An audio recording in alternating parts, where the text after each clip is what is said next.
Al-Fatihah ila ruh habibina wa syafi'ina sayyidina Rasulillah sallallahu alaihi wasallam wa alihi wa ashabihi wa azwajihi wa ikhwanihi min al-anbiya wal mursalin. Thumma ila ruh masyayikhina khususan muallif hadzal kitab al-imam al-alim al-allamah al-arif billah al-muhaddith Abu Ya As-Sayyid Muhammad Alawi al-Maliki al-Hasani.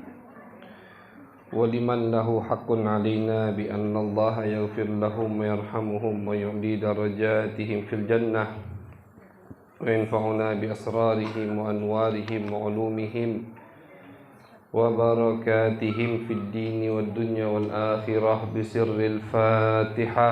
أعوذ بالله من الشيطان الرجيم. بسم الله الرحمن الرحيم. الحمد لله رب العالمين.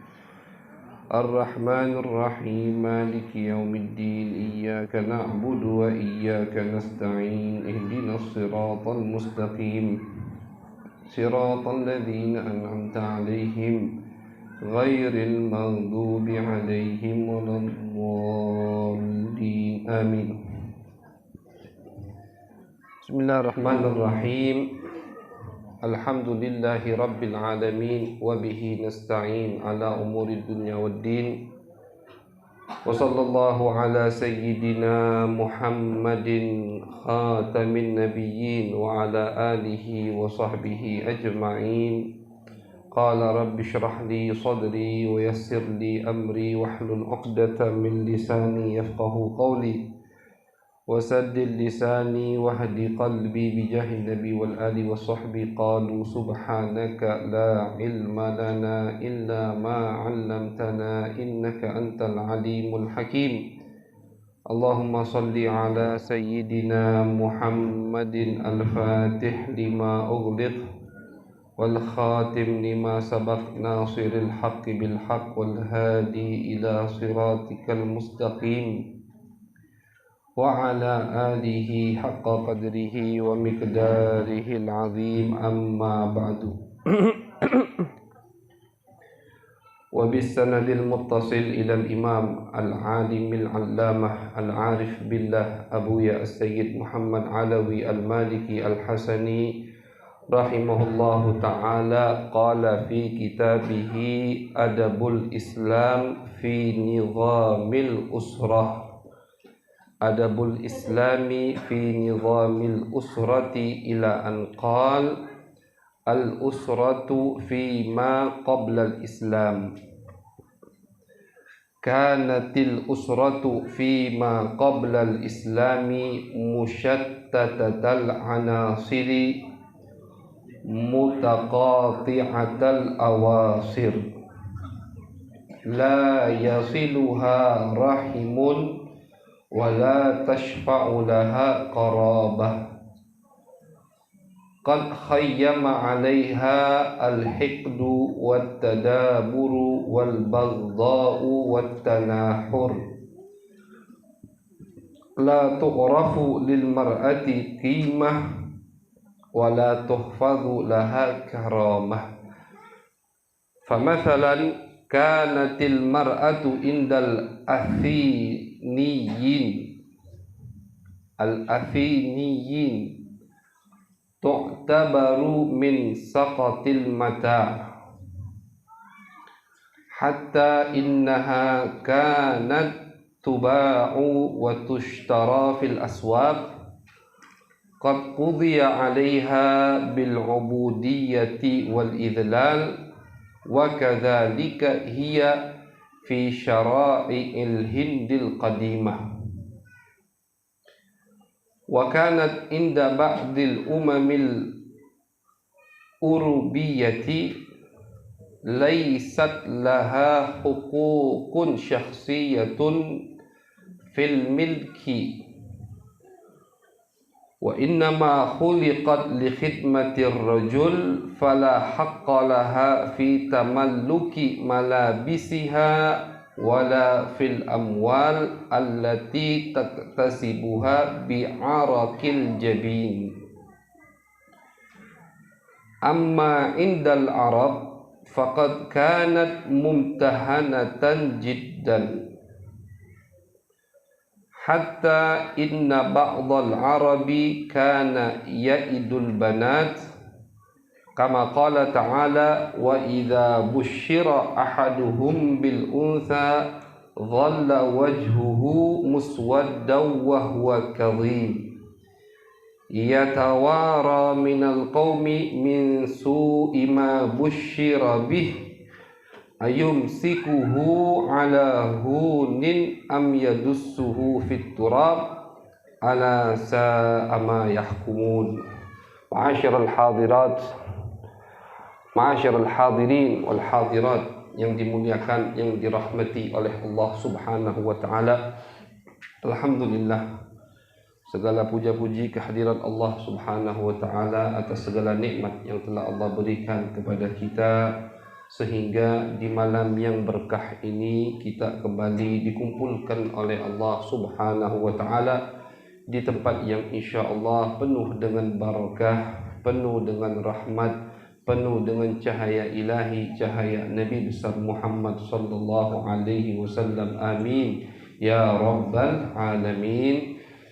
Ibu-ibu, kita sambung kajian kita yang mana waktu itu sudah pernah kita buka sedikit daripada pengenalan atau pengertian daripada kitab yang akan kita baca, yang akan kita dipandu setiap bulannya di majlis yang Al-Fakir isi, yaitu dipandu oleh kitab Adabul Islam fi Nizamil Usrah, bagaimana Islam mendidik keluarga kita.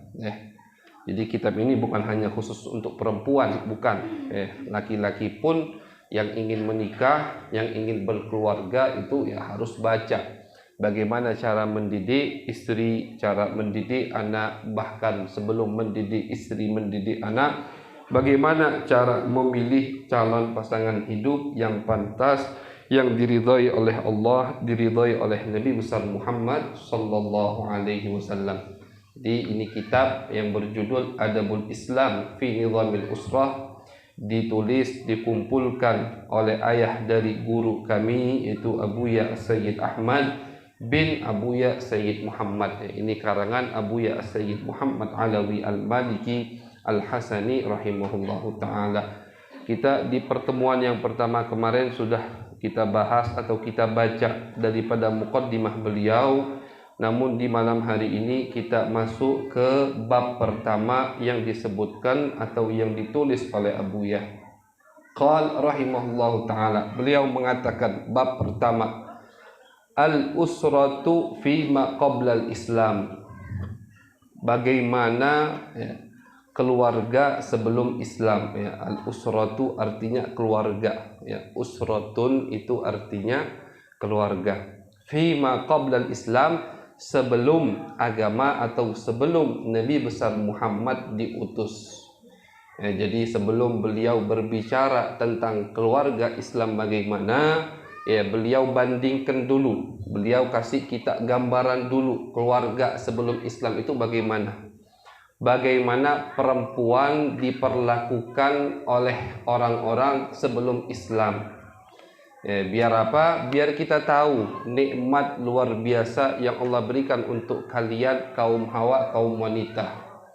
Tahu dulu bagaimana seorang suami memperlakukan, bagaimana seorang bapak memperlakukan putrinya sebelum Islam. Baru setelah itu beliau jelaskan bagaimana posisi kedudukan perempuan di agama Islam, karena wabididdiha tatamayyazul asya'u, wabididdiha tatamayyazul asya'u, dengan gambaran atau dengan contoh-contoh baru kita akan lebih paham, baru kita akan lebih paham, baru kita akan lebih mensyukuri nikmat yang telah Allah berikan kepada kita.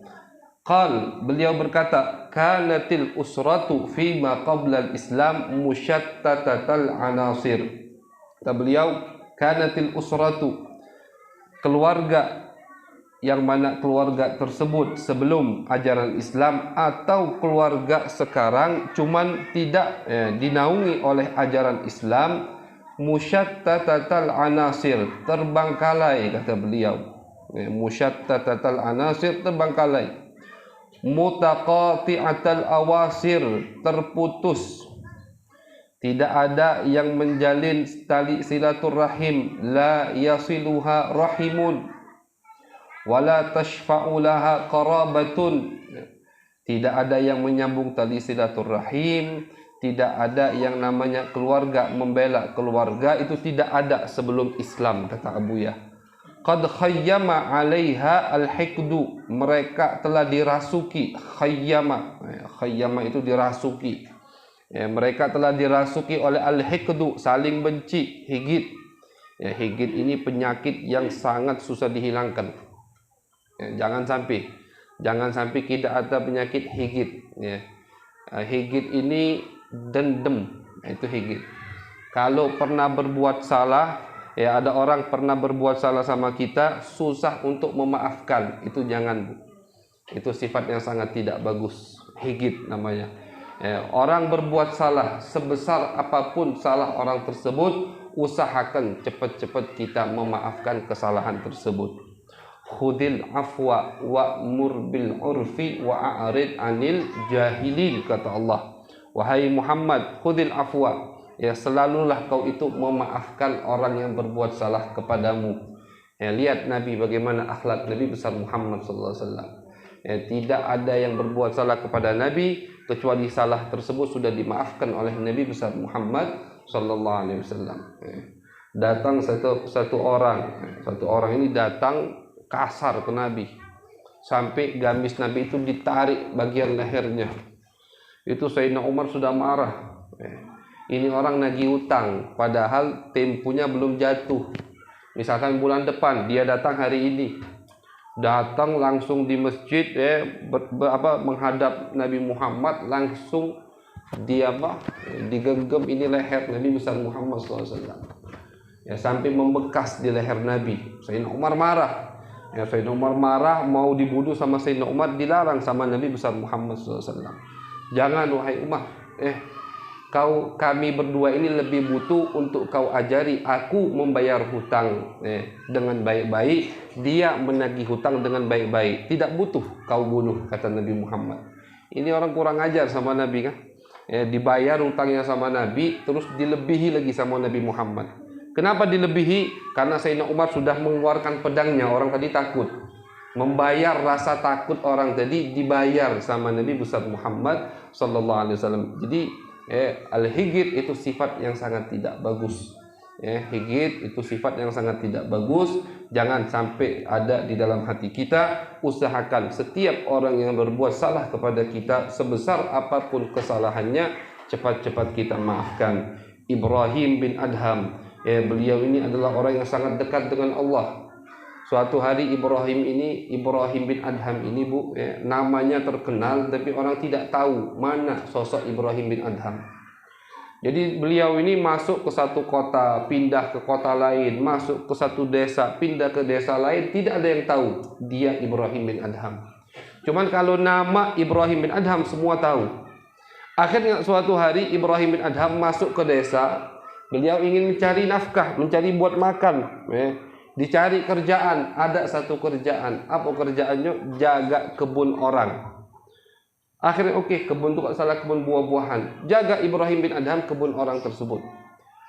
Ini biasa tiap hari di depan kebun tadi lewat preman, taruhlah. Preman ini selalu minta ke penjaga kebun buah-buahan yang ada di kebun. Kalau penjaga sebelumnya takut sama preman, dikasih buah-buahan yang ada di kebun tersebut. Ibrahim bin Adham wali Allah, orang yang dekat dengan Allah, tahu hukum. Ketika preman tadi minta buah-buahan kepada Ibrahim, ditolak sama Ibrahim. Kata Ibrahim, aku cuman haris, cuman penjaga, buah-buahan ini bukan milikku. Kalau mau minta sama pemiliknya.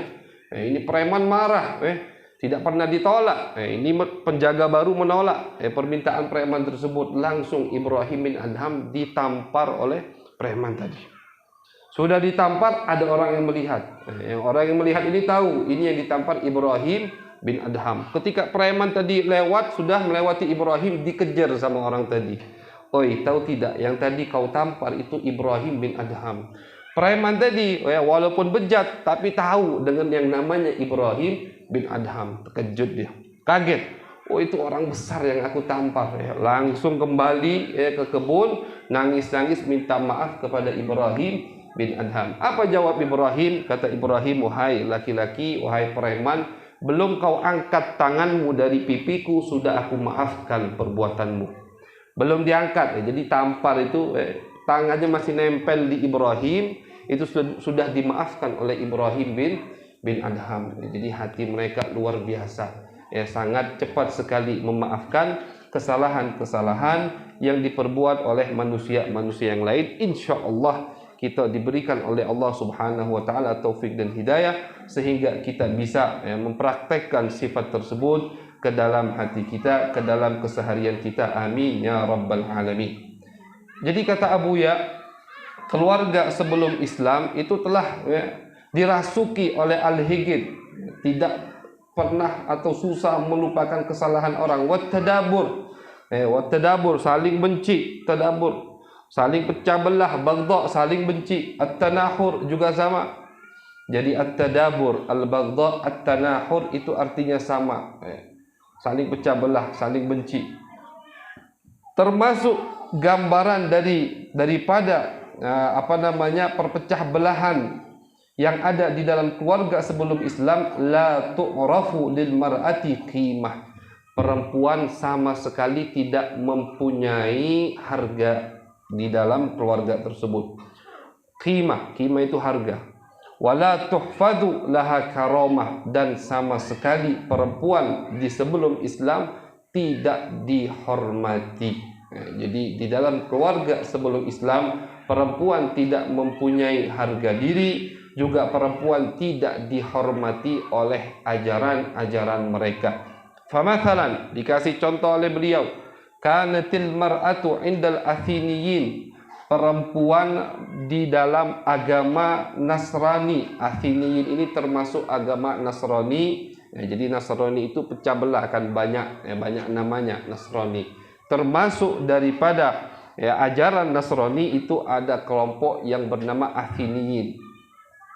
Kanatil mar'ah, perempuan atau kedudukan perempuan, posisi wanita di agama tersebut, tu'tabaru min saqatil mata, dianggap seperti barang yang paling hina.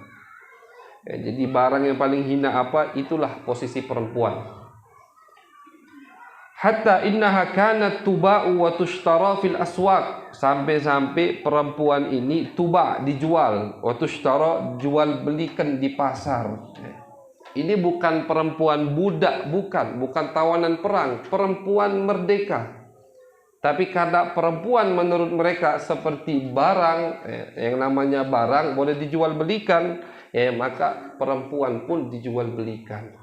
Jadi bapak jual anaknya itu ada di zaman mereka itu. Na'udzubillah min dzalik.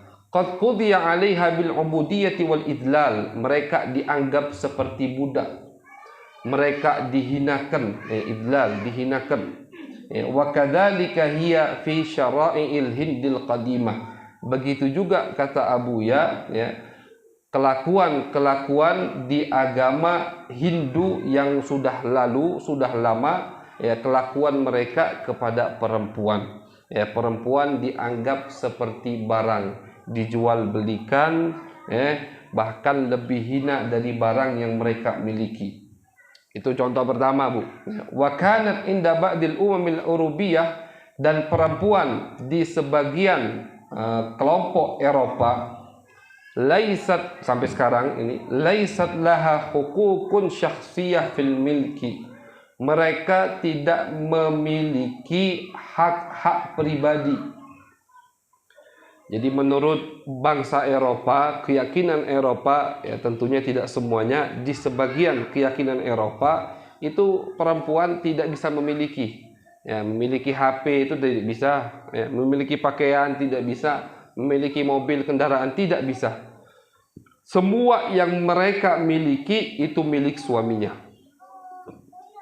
Semua yang mereka miliki itu milik bapaknya, atau milik walinya, aminya, kakaknya.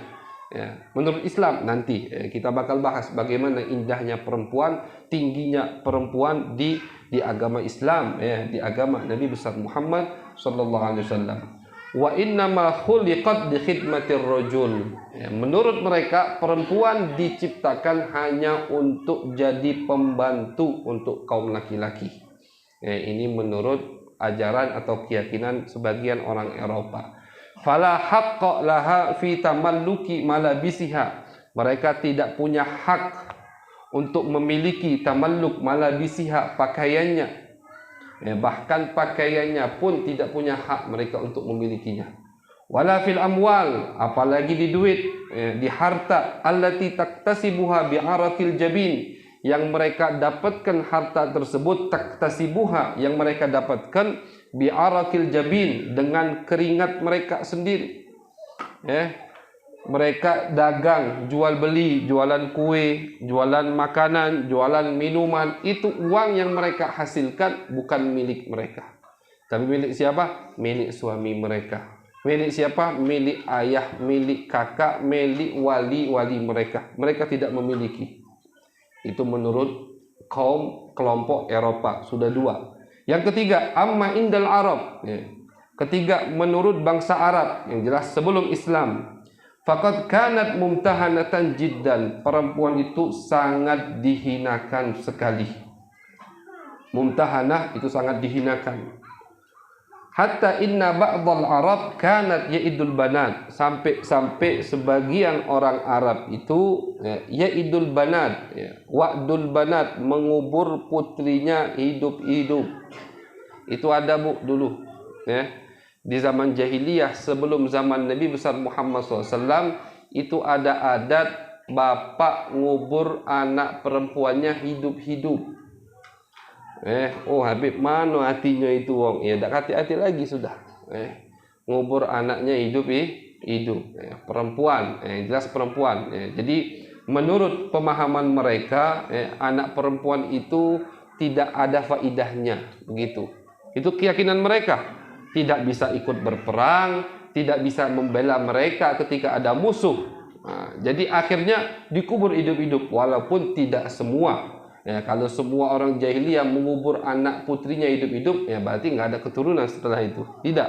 Ini ada tidak semua yang melakukannya. Sebagian dari orang jahiliyah itu mempunyai adat wa'dul banat, mengubur anak mereka hidup-hidup. Kama qala ta'ala, ini digambarkan oleh Allah Subhanahu wa taala, wa idza busyira ahaduhum bil untha. Jikalau di antara mereka dikasih kabar gembira mempunyai anak tapi perempuan, dhalla wajhuhu muswadda wa huwa kadhim, maka muka mereka akan cemberut, akan berubah, jadi tidak setuju, dan kadhim, hati mereka itu tidak terima, marah, dongkol, marah sama Allah Subhanahu wa taala. Yatawara minal qaumi min su'i ma busyira bih, dia menutupi dari kaumnya, dari teman-temannya dengan apa yang telah diberikan kabar kepada dirinya. Dikasih tahu, kau punya anak betina baru, itu dia langsung berubah, marah, tidak setuju, dan jangan sampai orang lain tahu, malu aib punya anak perempuan. Ini menurut Arab, malu aib punya anak perempuan. Ayumsikuhu ala hunin am yadussuhu fi turab.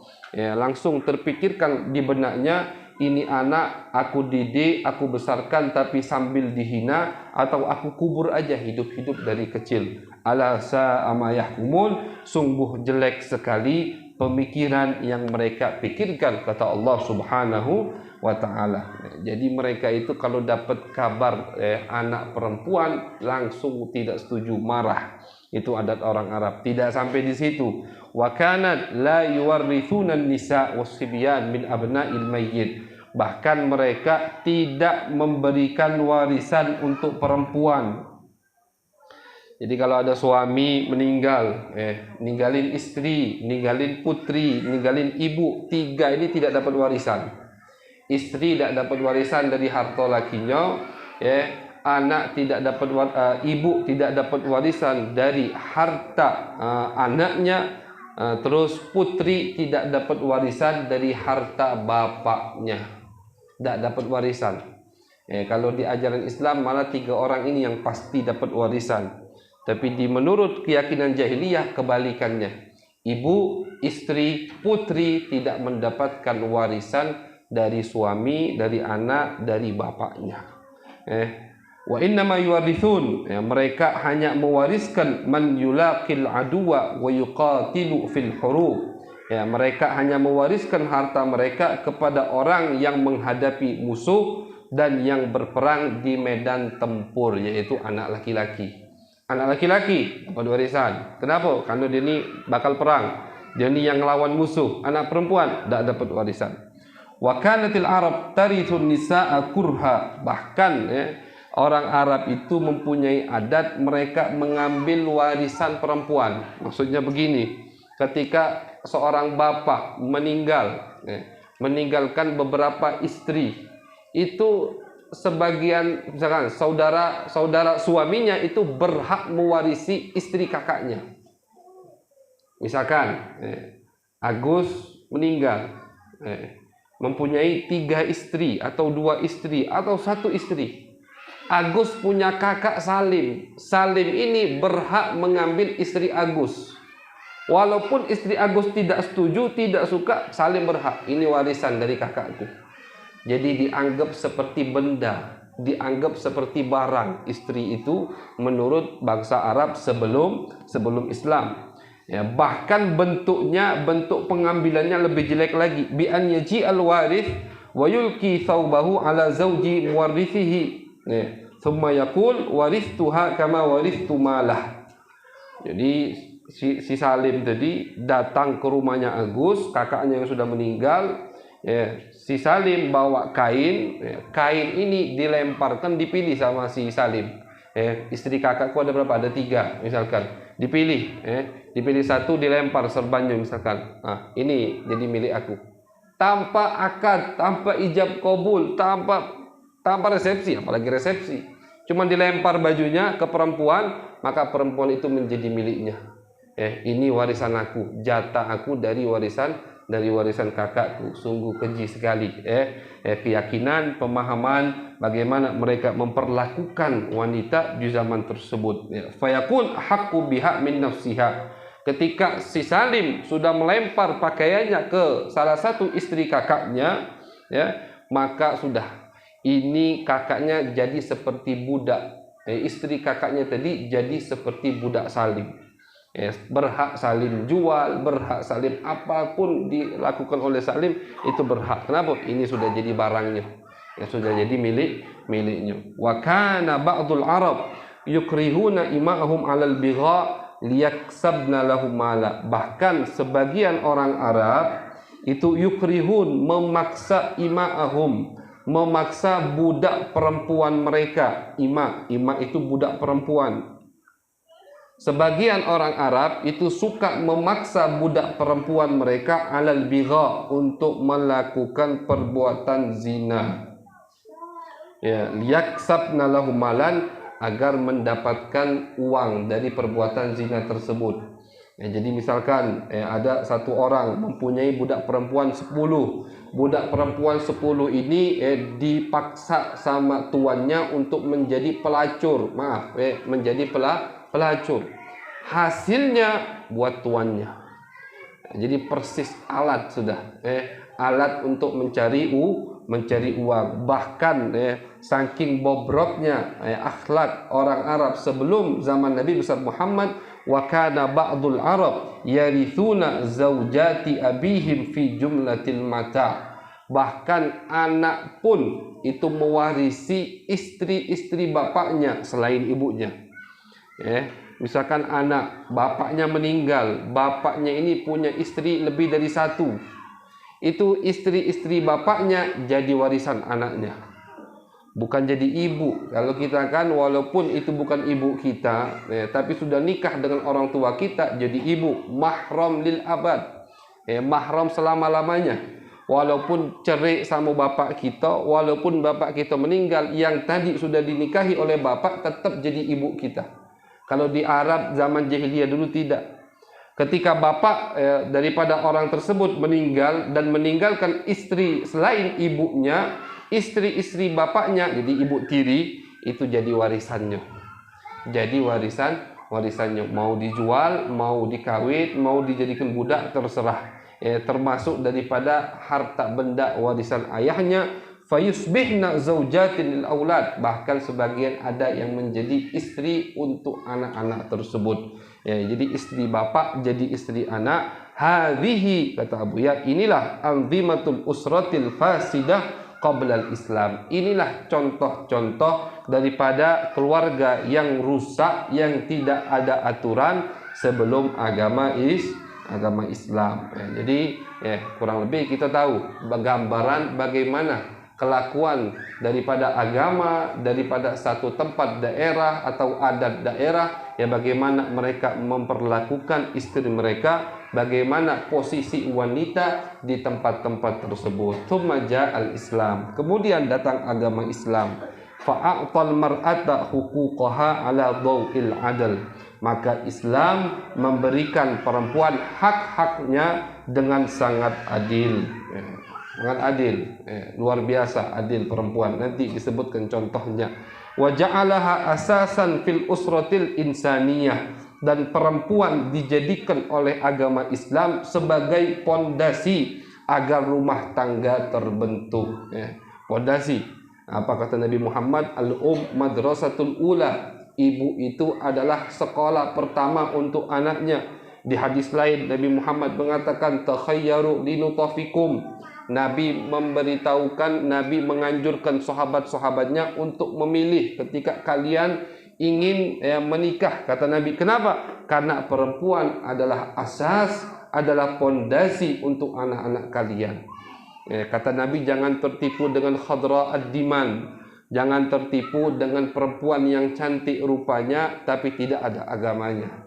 Banyak anjuran-anjuran Nabi agar seorang laki-laki tidak salah memilih calon istrinya. Kenapa ada anjuran seperti itu? Karena di agama Islam perempuan adalah pokok, adalah pondasi, adalah sebab pertama untuk kebaikan, untuk kesolehan generasi-generasi setelahnya.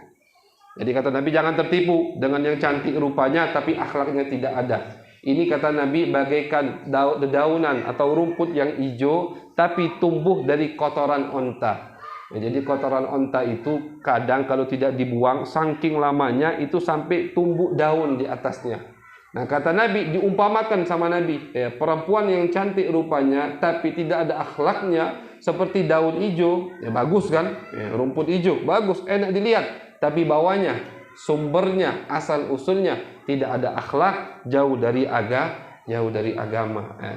Pembahasan kita bukan di situ. Pembahasan kita kenapa Nabi Muhammad menyebutkan sifat-sifat perempuan yang baik, menganjurkan sahabat-sahabat untuk tidak salah memilih calon pasangan hidup mereka, karena di ajaran Islam perempuan adalah sebab pertama atas suksesnya generasi setelahnya. Jadi perempuan mempunyai posisi yang tinggi di agama Islam, mempunyai posisi yang kuat di dalam kebaikan atau soleh, soleha anak-anak seterusnya. Wa'tana biha wasanaha. Islam sangat memperhatikan perempuan. I'tana, sangat memperhatikan perempuan. Wasanaha, sangat menjaganya. Wa hafadha ala karamatiha, sangat dijaga kehormatan perempuan. Kenapa perempuan tidak boleh membuka aurat? Karena itu menjaga kehormatanmu. Kenapa perempuan tidak boleh memakai baju-baju yang ketat, yang tembus pandang untuk menjaga kehormatanmu? Sekali lagi, Islam bukan mengekang, Islam bukan ketat, bukan jahat, bukan, tapi Islam ingin menjaga kehormatan seorang wanita. Wa bawwa'aha minal makanatil manzilatil la'iqa bihaliha, ditempatkan, disiapkan kedudukan yang pantas untuk perempuan oleh syariat Islam. Wa syara'a tawrithaha, bahkan di ajaran Islam perempuan mendapatkan warisan, mendapatkan bagian warisan. Ibu pasti dapat warisan dari anaknya, putri pasti dapat warisan dari bapaknya, istri pasti dapat warisan dari suaminya. Ini 3 orang pasti dapat warisan: ibu kandung, anak kandung, istri. Siapapun yang tersisa dari keluarga suami, 3 orang ini pasti dapat warisan. Bahasa faraidnya ghairu mahjub, tidak bisa dihapus, tidak bisa dilengserkan posisi 3 orang ini. Walaupun si suami meninggalkan 10 anak, si suami meninggalkan 10 saudara laki-laki, tetap istri dapat warisan. Si suami meninggalkan istri 4, tetap ibu dapat warisan. Pokoknya ibu kandung, istri dan putri itu posisinya tidak bisa dilengserkan dalam bagian warisan. Tidak bisa dimahjub bahasa faraidnya. Itu di agama Islam. Di agama lain tidak ada warisan untuk perempuan. Wa bayyana huquqaha, dan dijelaskan oleh Al-Qur'an hak-hak yang pas, yang wajib kita berikan untuk yang mewarisi dari perempuan, baik ibu atau putri atau istri. Faqala ta'ala, maka Allah subhanahu wa ta'ala bersabda, lirrijali nasibum mimma tarakal walidan wal aqrabun. Bagi laki-laki itu ada bagian yang sudah ditentukan, yang ditinggalkan oleh orang tuanya atau oleh sanak kerabatnya. Walin nisa'i nasibum mimma tarakal walidan wal aqrabun. Juga bagi perempuan sudah ada bagian yang ditentukan oleh syariat dari harta waris yang ditinggalkan oleh kedua orang tuanya dan sanak kerabatnya, mimma qalla minhu au kathur, baik bagian tersebut banyak atau sedikit. Ini tentuan itu dari syariat. Ketika syariat mengatakan perempuan dapat bagian 1, laki-laki 2 kali lipat, itu sudah ketentuan dari syariat Islam. Tapi kata ulama, coba dilihat ibu-ibu, misalkan kita lihat, seorang bapak meninggalkan 1 anak perempuan dan 1 anak laki-laki. Ini anak laki-laki umpama dapat 200 juta, anak perempuan dapat setengahnya 100 juta. Cuman kata ulama Islam, bukan artinya Islam zalim sama perempuan, bukan. Loh kok Ustaz, kok Islam perempuan dapat setengah cuman. Lemak nian yang lanang dapat 200, yang betina dapat 100. Islam menjawab persoalan seperti ini. Kata agama Islam, kenapa laki-laki mendapatkan bagian 2 kali lipat lebih banyak? Karena lihat tanggung jawab seorang laki-laki. Laki-laki kalau menikah punya nafkah anak, punya nafkah istri. Laki-laki kalau ibunya sudah tua wajib menafkahi ibunya. Laki-laki kalau punya saudari yang tidak mampu wajib menafkahi saudarinya yang tidak mampu dan belum menikah. Itu beban laki-laki, Bu. Sedangkan ibu-ibu tidak ada beban. Wajib ibu nafkahi suaminya? Tidak wajib. Wajib ibu nafkahi anaknya? Tidak wajib. Kalau dalam wajib-wajiban tidak wajib. Yang wajib menafkahi anak itu bapak, itu suami. Jadi 100 juta untuk perempuan itu memang 100% untuk dia nikmati. Sedangkan 200 juta untuk laki-laki, 2 kali lipat lebih banyak dari perempuan, itu banyak yang harus disalurkan, banyak yang harus dibantu. Ini salah satu contoh daripada Islam menghormati, Islam memberikan hak-hak yang sangat adil untuk laki-laki dan untuk perempuan. Kama harraman Islam irthan nisa kurha. Begitu juga Islam mengharamkan untuk kita mewarisi istri-istri saudara secara paksa. Ini misalkan si Agus tadi meninggalkan istri 2, kakaknya Salim tidak boleh mengambil secara paksa istri-istri Agus. Boleh dinikahi sama Salim tapi dengan ridho dari kakaknya, dari istrinya.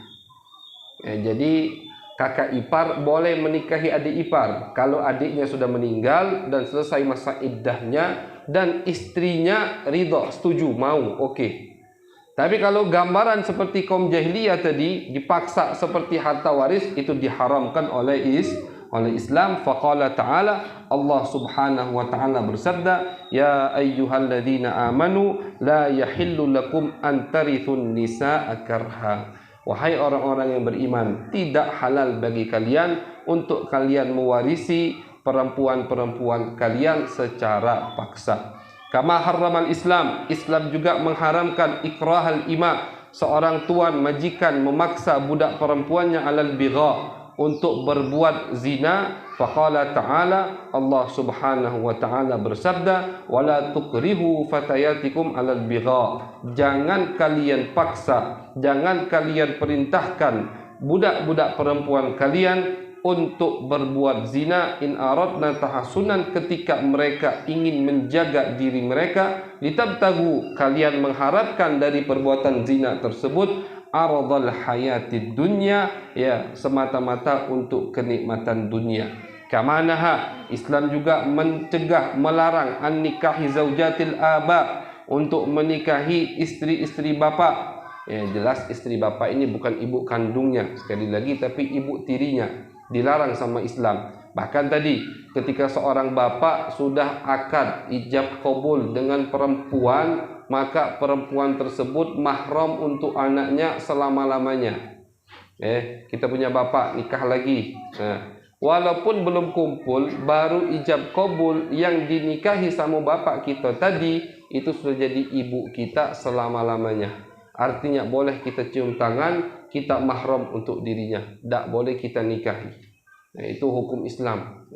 Begitu juga kebalikan, seorang anak ketika sudah nikah dengan perempuan, maka perempuan tadi mahram untuk bapaknya selama-lamanya, baik anaknya masih hidup atau tidak, sudah meninggal. Itu hukum Islam, dijaga kehormatan perempuan oleh agama Islam, dilarang. Maka dari itu seorang anak untuk menikahi ibu tirinya biuslubin munaffir, ya, dengan larangan yang sangat menjijikkan. Artinya sama Allah digambarkan ini gambaran yang sangat menjijikkan. Faqala ta'ala, Allah Subhanahu wa ta'ala bersabda, wala tankihu, jangan kalian menikahi ma nakaha abaukum, yang telah dinikahi oleh ayah-ayah kalian, minan nisa, illa ma qad salah, kecuali kalau sudah terjadi. Ya, karena ada sudah yang terjadi, ya sudah, yang sudah terjadi lewat. Kata Allah Subhanahu wa ta'ala, innahu, ketahuilah bahwasannya perbuatan tersebut, fahisyatan, adalah perbuatan yang keji, wa maktan, dan perbuatan yang mendapatkan ancaman dari Allah, wa sa'a sabila, dan jalan yang paling jelek yang telah kalian pilih. Ya, jadi dilarang sama Allah anak untuk menikahi ibu-ibu tirinya. Nah, sekarang udah jelas gambarannya di depan kita, bagaimana perempuan posisinya di agama selain Islam, bagaimana posisinya di agama Islam. Ya, bahkan ketika masa haidnya pun Islam itu tengah-tengah. Menurut bangsa Yahudi, perempuan kalau lagi datang bulan itu tidak boleh tinggal serumah. Jadi orang Yahudi itu setiap punya rumah, pasti di luar rumah mereka ada gubuk di ujung. Di luar rumah ada gubuk. Gubuk itu buat apa? Bukan buat kambing, buat sapi. Gubuk itu buat ibu kalau lagi datang bulan. Iya, disuruh tinggal situ. Tidak boleh serumah. Tidak boleh makan satu nampan, apalagi makan satu meja, tidak boleh.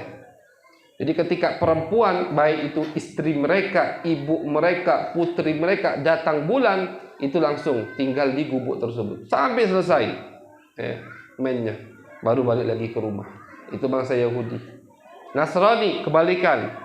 Bangsa Nasrani, agama Nasrani, ketika istri mereka main tidak ada batasan.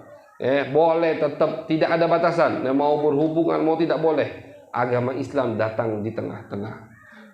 Tetap dihormati. Lihat bagaimana Nabi besar Muhammad SAW. Sayyidah Aisyah mengatakan Nabi pernah lagi i'tikaf, namun Nabi memasukkan kepalanya ke rumah aku, karena rumah Sayyidah Aisyah dempet dengan masjid. Aku lagi datang bulan, Nabi tidur di pangkuanku, aku sisiri rambut Nabi Muhammad SAW. Pernah kepada istri yang lain, Nabi tidur bersama Siti Maimunah satu selimut. Siti Maimunah pertama agak takut, karena menurut keyakinan mereka orang lagi haid itu jauh dari suami. Kata Nabi, tidak apa-apa, sini, tetap tidur satu selimut walaupun istrinya sedang haid.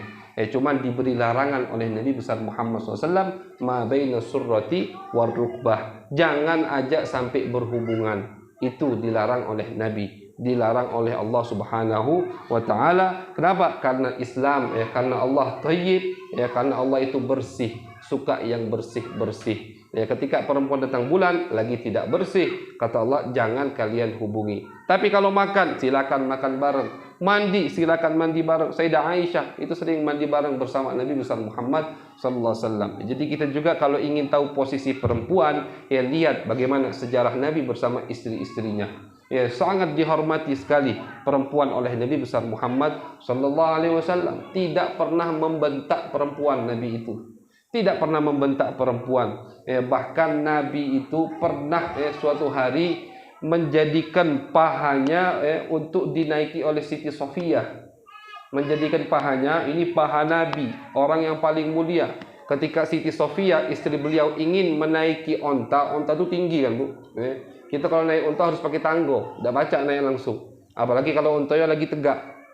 Itu sama Nabi dijadikan, waktu itu tangganya belum datang, Siti Sofiyah mau naik onta, sama Nabi dijadikan pahanya tangga untuk ditinjak oleh Siti Sofiyah agar dia bisa naik ke onta. Lihat bagaimana Nabi Muhammad SAW menghormati perempuan. Jadi tidak usah jauh-jauh ingin cari bagaimana perempuan posisinya di Islam. Lihat sejarah Nabi besar Muhammad SAW. Bahkan beliau sangat mengancam sekali bagi laki-laki yang berani main tangan dengan istrinya.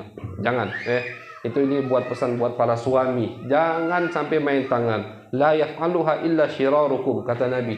Tidak ada yang main tangan dengan istrinya kecuali syiraru ummati, kecuali orang tersebut paling jahatnya dari umatku, kata Nabi.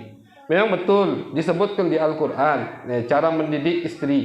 Pertama ditegur, tidak nurut juga dibentak, tidak nurut juga pisah kasur, tidak nurut juga boleh dipukul. Namun boleh dipukul ini pertama tidak boleh memukul muka. Orang kalau yang paham Al-Quran, memahami Al-Quran hanya Al-Quran tanpa hadis, ini pasti gagal paham.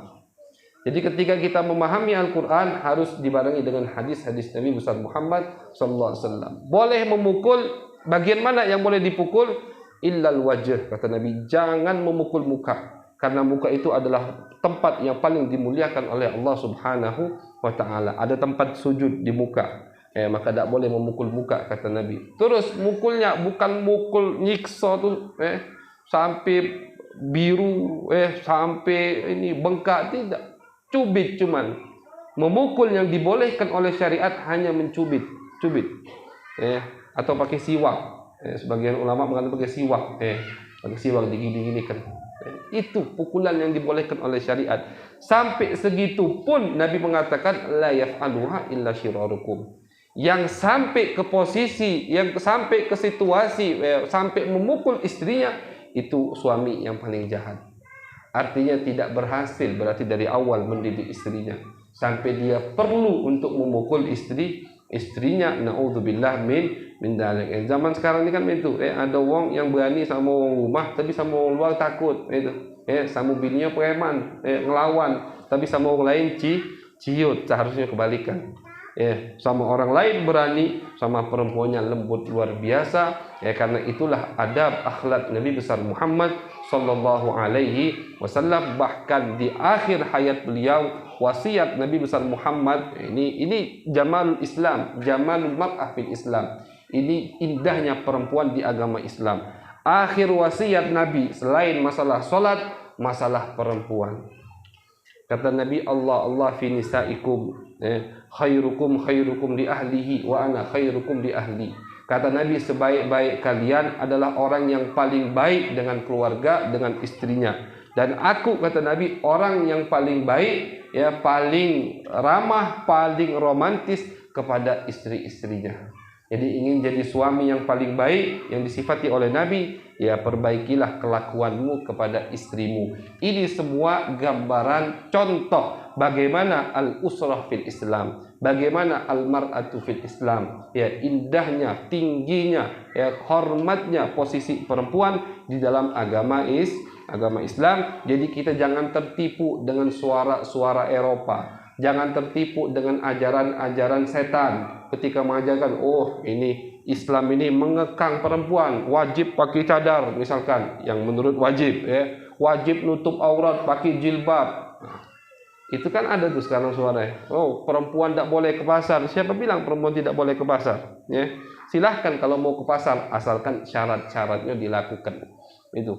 Perempuan kenapa tidak boleh ke pasar? Menurut sebagian ulama, karena memang tugasnya bukan di pasar. Kayak tugas jago anak. Yang nyari duit itu suami. Jangan dibalik. Yang nyari duit bini, suaminya di rumah. Itu kebalik berarti. Ya, aturan aslinya suami yang nyari duit, istri yang jaga anak di rumah. Oh, kenapa perempuan dapat warisan setengah? Nah, itu ajaran-ajaran setan, bisikan-bisikan setan. Harus kita bantah, harus kita tolak. Dengan apa kita membantahnya? Dengan kita tahu bagaimana posisi Islam, bagaimana posisi perempuan di dalam agama Islam. Paling gampang cari contohnya, baca sejarah Nabi, bagaimana beliau muamalah dengan istri-istrinya sallallahu alaihi wasallam. Masih banyak cerita romantis Nabi kepada istrinya, yang mana kalau kita baca, kita akan yakin 100%, oh, perempuan sangat dimuliakan di agama Islam. Karena nabinya sangat memuliakan kaum hawa, kaum wanita. Mudah-mudahan kita diberikan oleh Allah Subhanahu wa taala bagian rahmat untuk menghormati perempuan, saling menghormati, istri menghormati suami, suami menghormati istri, sehingga kita dijadikan oleh Allah rumah tangga kita rumah tangga yang penuh mawaddah, rahmah, sakinah. Amin ya rabbal alamin. Wa sallallahu ala sayyidina Muhammadin wa ala alihi wa sahbihi wa baraka wa sallam. Walhamdulillahi rabbil alamin.